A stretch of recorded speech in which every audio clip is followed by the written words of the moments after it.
ನಾಡಿನ ಸಮಸ್ತ ಜನತೆಗೆ ನಾಗರ ಪಂಚಮಿಯ ಶುಭಾಶಯಗಳು. ನಾಗರ ಪಂಚಮಿಯು ಹಲವಾರು ವಿಶೇಷ ಪುರಾತನ ಕಥೆಗಳನ್ನು ಹೊಂದಿದ್ದು, ಅದರಲ್ಲಿ ಬಾಲಕೃಷ್ಣನ ಕಾಳಿಂಗ ಮರ್ದನ ಕಥೆಯೂ ಒಂದು.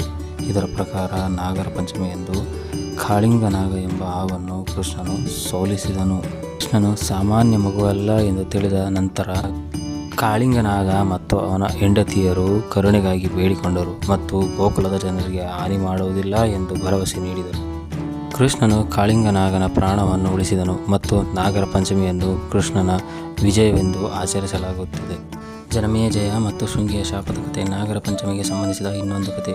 ಪರೀಕ್ಷಿತನ ಮಗನಾದ ಜನಮೇಜಯ ನಾಗರಾಜ ತಕ್ಷಕನಿಂದಾದ ತನ್ನ ತಂದೆಯ ಸಾವಿಗೆ ಸೇಡು ತೀರಿಸಿಕೊಳ್ಳಲು ಸರ್ಪಯಾಗವನ್ನು ಮಾಡಲು ತೀರ್ಮಾನಿಸಿದ. ನಾಗರ ಪಂಚಮಿಯ ಶ್ರಾವಣ ಶುಕ್ಲ ಪಂಚಮಿಯಂದು ಮಹರ್ಷಿ ಜರತ್ಕರುವಿನ ಮಗನಾದ ಆಸ್ತಿಕ ಮುನಿಯು ಯಜ್ಞವನ್ನು ನಿಲ್ಲಿಸಿದರು.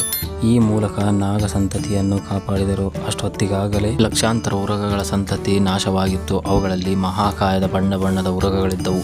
ಕೇವಲ ತಮ್ಮ ಉಸಿರಿನಿಂದಲೇ ಸಾವಿರಾರು ಜನರನ್ನು ಕೊಂದು ಬಿಡಬಲ್ಲ ವಿಷಾನಿಲಯುಕ್ತ ಘಟಸರ್ಪಗಳಿದ್ದವು.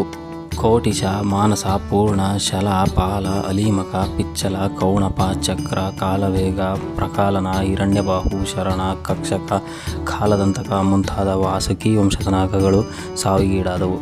ತಕ್ಷಣ ವಂಶಕ್ಕೆ ಸೇರಿದ ಪುಚ್ಚಾಂಡಕ, ಮಂಡಲಕ, ಪಿಂಡಸೇಕ್ತ, ರಣಬೇಕ, ಉಚ್ಚೀಕ, ಶರಭ, ಭಂಗ, ಬಿಲ್ವತೇಜ, ವಿರೋಹಣ, ಶಿಲಿ, ಶಲಾಕರ, ಮೂಕ, ಸುಕುಮಾರ, ಪ್ರವೇಪನ, ಮುದ್ಗರ, ಶಿಶುರೋಮ, ಸುರೋಮ, ಮಹಾಹನು, ಪಾರಿಜಾತ, ಪಾಡರ, ಹರಿಣಿ, ಕೃಶ, ಪಹಂಗಮೇಧ, ಸಿಂಹತಾಪನ ಮುಂತಾದ ಐರಾವತ ಹೆಸರಿನ ವಂಶಕ್ಕೆ ಸೇರಿದ ಉರಗಗಳಿದ್ದವು.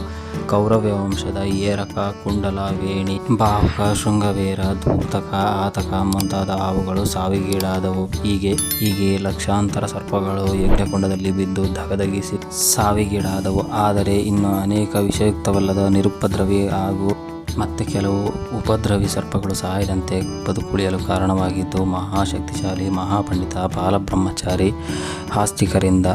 ಯಾಗವನ್ನು ನಿಲ್ಲಿಸಿದ ಬಳಿಕ ನಾಗಲೋಕಕ್ಕೆ ಬಂದ ತಮ್ಮದೇ ಕುಲಪುತ್ರಿಯ ಮಗನಾದ ಆಸ್ತಿಕ ಮುನಿಗಳಿಗೆ ನಾಗಗಳು ಸ್ವಾಗತಿಸಿ ಸತ್ಕರಿಸಿ ಏನು ಬೇಕಾದರೂ ವರ ಕೇಳುವಂತೆ ಕೇಳಿಕೊಂಡರು.